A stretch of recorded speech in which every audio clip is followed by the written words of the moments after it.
रिश्तों में माफी मांगने से यह साबित नहीं होता कि हम गलत हैं और दूसरा सही। माफी का असली अर्थ है हम रिश्तों को निभाने की काबिलियत उनसे ज्यादा रखते हैं। ये अंदाज भी जिंदगी का आजमाना चाहिए। जब जंग हो अपनों से तो हार जाना चाहिए। कोई भी रिश्ता बनाना इतना आसान है जैसे मिट्टी पर मिट्टी लिखना, पर उसे निभाना उतना ही मुश्किल है जैसे पानी पर पानी से पानी लिखना। कोई टूटे तो उसे सजाना सीखो, कोई रूठे तो उसे मनाना सीखो। रिश्ते तो मिलते हैं भाग्य से, बस उन्हें खूबसूरती से निभाना सीखो। अपना और पराया क्या है? मुझे तो बस यही पता है, जो भावनाओं को समझे वो अपना, और जो भावना से परे हो वो पराया। प्यार इंसान से करो, उसकी आदत से नहीं। रूठो उनकी बातों से मगर उनसे नहीं। भूलो उनकी गलतियां पर उन्हें नहीं, क्योंकि रिश्तों से बढ़कर कुछ भी नहीं। जो दूर रहकर भी पास हो वो अपना, और जो पास रहकर भी दूर हो वो पराया। एक चाहत होती है अपनों के साथ जीने की, वरना पता तो हमें भी है कि मरना अकेले ही है। 1 मिनट लगता है रिश्तों का मजाक उड़ाने में, और सारी उम्र बीत जाती है एक रिश्ते को बनाने में। मित्रता एवं रिश्तेदारी सम्मान की नहीं, भाव की भूखी होती है। बशर्ते लगाव दिल से होना चाहिए, दिमाग से नहीं।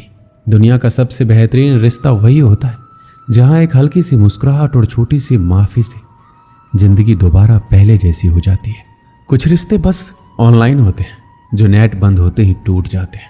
सख्त हाथों से भी फिसल जाती है कभी नाजुक उंगलियां। रिश्ते जोर से नहीं, प्यार मोहब्बत से पकड़े जाते हैं। तेरा मेरा रिश्ता जज्बात से जुड़ा है, ये वो संगम है जो बिन मुलाकात से जुड़ा है। रिश्तों को शब्दों का मोहताज ना बनाइए। अगर अपना कोई खामोश है तो खुद ही आवाज लगाइए। मिलना बिछड़ना नसीब की बात है, ये वो बंधन है जो तेरी खुशी और मेरी चाहत के एहसास से जुड़ा है। रिश्ते कभी जिंदगी के साथ साथ नहीं चलते, रिश्ते एक बार बनते हैं फिर जिंदगी रिश्तों के साथ साथ चलती है। जरूरी नहीं कि सारे सबक किताबों से ही सीखे जाए, कुछ सबक जिंदगी और रिश्ते सिखा देते हैं। रिश्ता दिल से होना चाहिए, शब्दों से नहीं। नाराजगी शब्दों में होनी चाहिए, मन में नहीं। हर रिश्ते में अमृत बरसेगा। शर्त इतनी है, शरारतें करो पर साजिशें नहीं। कुछ लोग पिघलकर मोम की तरह रिश्ते बनाते हैं और कुछ लोग आग बनकर उन्हें जलाते ही जाते हैं। रिश्ते तो वो बड़े नहीं होते जो जन्म से जुड़े होते हैं, रिश्ते वो बड़े होते हैं जो दिल से जुड़े होते हैं। वक्त, दोस्त और रिश्ते ये वो चीज है जो हमें मुफ्त मिलती है, मगर इनके बेशकीमती होने का एहसास तब होता है जब ये कहीं खो जाती है। किसी भी रिश्ते को तोड़ने से पहले एक बार अपने आप से जरूर पूछ लीजिएगा कि आज तक इस रिश्ते को क्यों निभा रहे थे। रिश्ते अगर मजबूर हो तो वो रिश्ता ज्यादा दिन तक नहीं टिकता, इसलिए रिश्ते को मजबूत बनाइए, मजबूर नहीं। जो रिश्ता हमको रिला दे उससे गहरा रिश्ता कोई नहीं। जो रिश्ता रोते हुए छोड़ दे उससे कमजोर रिश्ता कोई नहीं। अपने रिश्तों और पैसों की कद्र एक समान करें। दोनों को कमाना मुश्किल है लेकिन गंवाना बहुत आसान।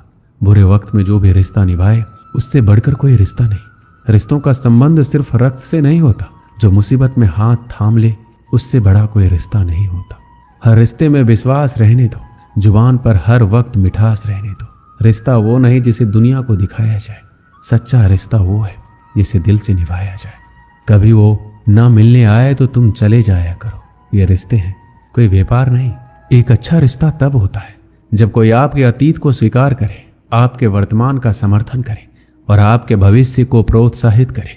चाहे मित्रता हो या संबंध, सभी बंधन विश्वास पर ही निर्मित होते हैं। इसके बिना आपके पास कुछ भी नहीं।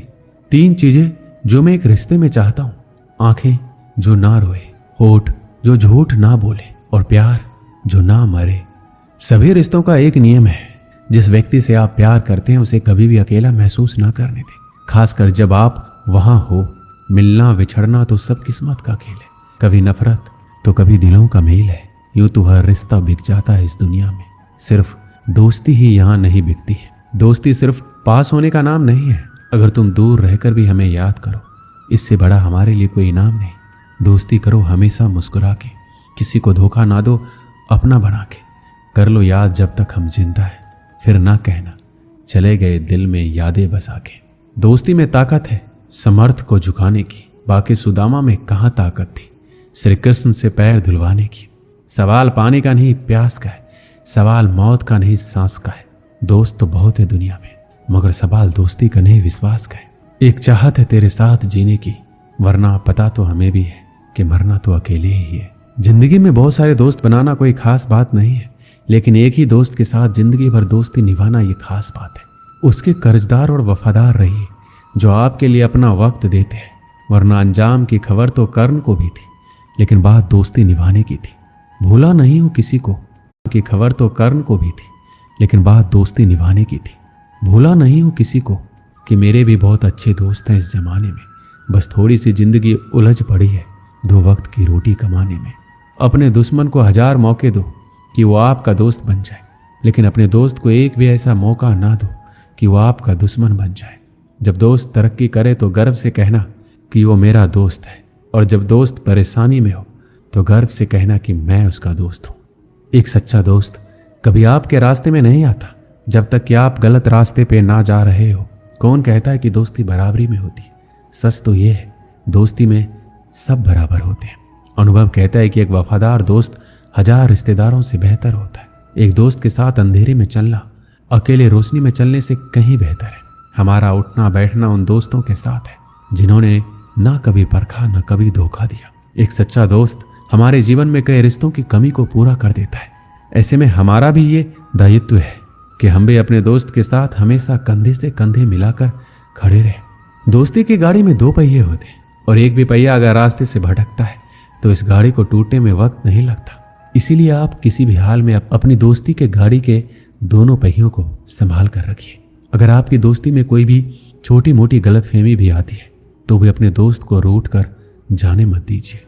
एक आदमी मंदिर में सेवक था। उसका काम मंदिर की साफ सफाई करना था। भक्तों और श्रद्धालुओं द्वारा दिए गए दान में से थोड़ा बहुत उसे मंदिर के पुजारी द्वारा दे दिया जाता। इसी से उसका गुजर बसर चल रहा था। वो अपनी जिंदगी से बहुत परेशान और दुखी था। मंदिर में काम करते करते वह दिन भर अपनी जिंदगी को लेकर शिकायतें करता रहता। एक दिन शिकायत करते हुए भगवान से बोला, भगवान जी, आपकी जिंदगी कितनी आसान है, आपको बस एक जगह आराम से खड़े रहना होता है।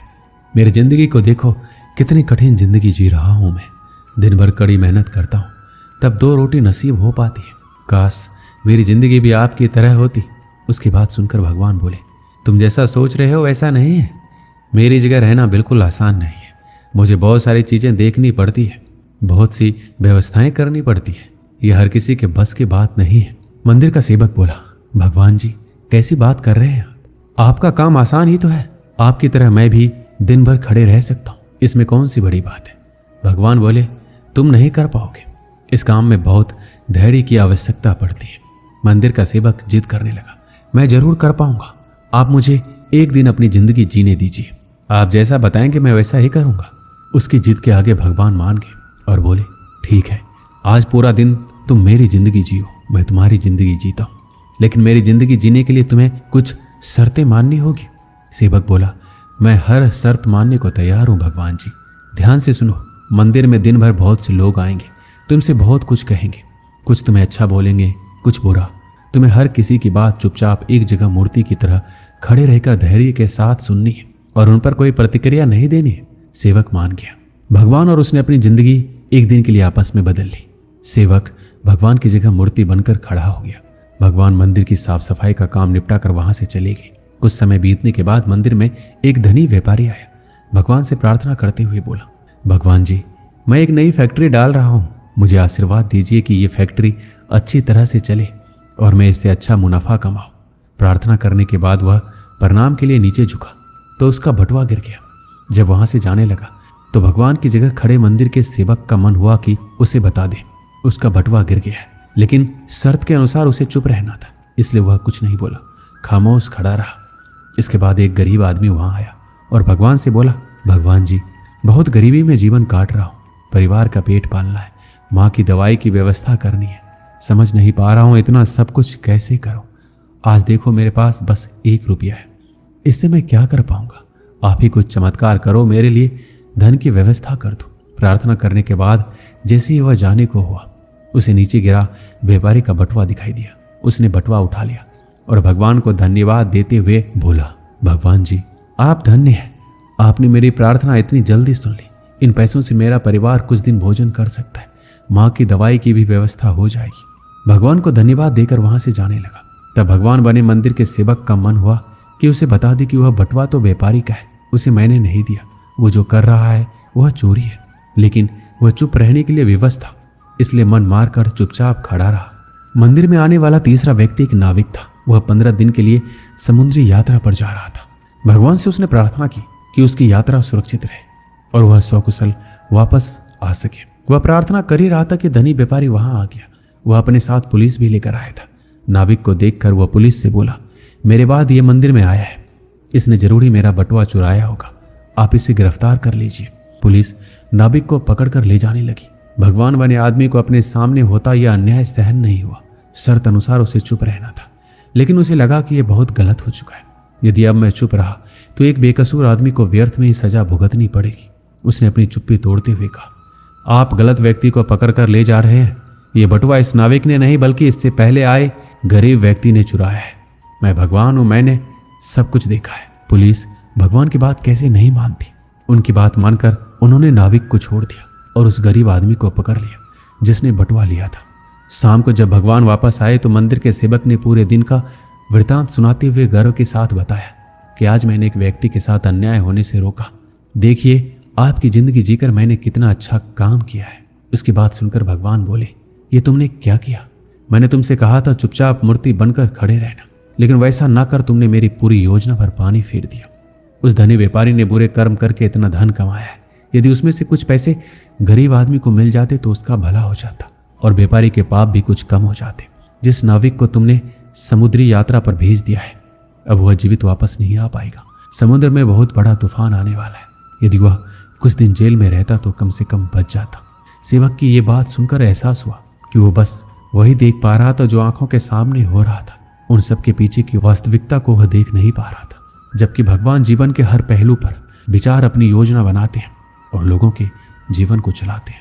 इस कहानी से हमें क्या सीख मिलती है? हम सब भी भगवान की योजनाओं को समझ नहीं पाते। जब हमारे साथ कुछ गलत हो रहा होता है या हमारे हिसाब से कुछ नहीं हो रहा होता है तो अपना धैर्य खोकर हम भगवान को दोष देने लगते हैं। हम ये समझ नहीं पाते हैं कि इन सब के पीछे भगवान का कोई ना कोई योजना छुपी हुई है। ऐसे समय में हमें भगवान पर विश्वास रखकर धैर्य करने की आवश्यकता है। इसलिए चिंता ना करें। यदि आपकी मर्जी से कुछ नहीं हो रहा है तो इसका अर्थ है कि वह भगवान की मर्जी से हो रहा है, और भले ही देर से सही, भगवान की मर्जी से सब अच्छा ही होता है। दोस्तों, इस वीडियो में बस इतना ही। मिलते हैं अगली वीडियो में। अपना ख्याल रखिएगा। धन्यवाद।